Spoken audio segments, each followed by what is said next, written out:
क्या ID renew करने के लिए नया एग्रीमेंट बनाना पड़ेगा? आज इसी के बारे में बात करने वाला हूँ। आखिर में एक ज़रूरी बात बताऊँगा जो कि बहुत काम की है, तो दोस्तों वीडियो को आखिर तक ज़रूर देखें। अस्सलाम वालेकुम दोस्तों, मैं हूँ असलम आलम और आप देख रहे हैं गल्फ़ एक्सपर्ट। दोस्तों आज भी एक नई जानकारी के साथ हाज़िर हूँ, तो चलिए शुरू करते हैं।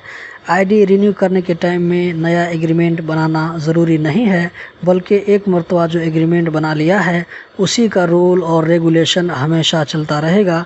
अगर किसी ने 2 साल का एग्रीमेंट बनाया था, 2 साल ख़त्म होने के बाद दोबारा बनाना ज़रूरी नहीं है। आप जितना दिन काम करना चाहें उसी एग्रीमेंट पर काम कर सकते हैं।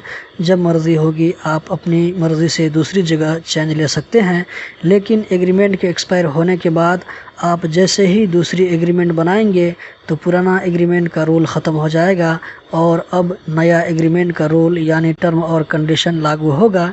इसके एक्सपायर होने से पहले आप अपनी मर्ज़ी से चेंज नहीं ले सकते। अगर आप अपना एग्रीमेंट के बारे में जानना चाहते हैं कि बना है या नहीं या कब एक्सपायर होगा, तो इस वाली वीडियो को ज़रूर देखें। आखिरी अहम बात यह है कि अब जिन भाइयों का वीज़ा निकल रहा है वो अपना ईमेल ज़रूर कंपनी वाले को सेंड करें ताकि आपको आसानी से एग्रीमेंट की कॉपी मिल सके।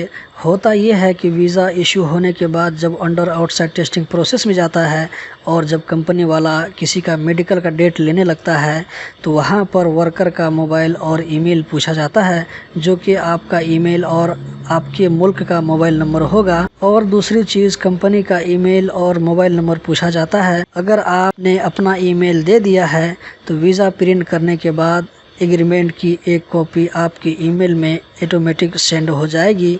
आप उसको आसानी से कहीं पर भी प्रिंट कर सकते हैं और यही एग्रीमेंट आपको वक्त पर काम आएगी। दोस्तों अगर मालूमात अच्छी लगे तो वीडियो को ज़रूर लाइक करें।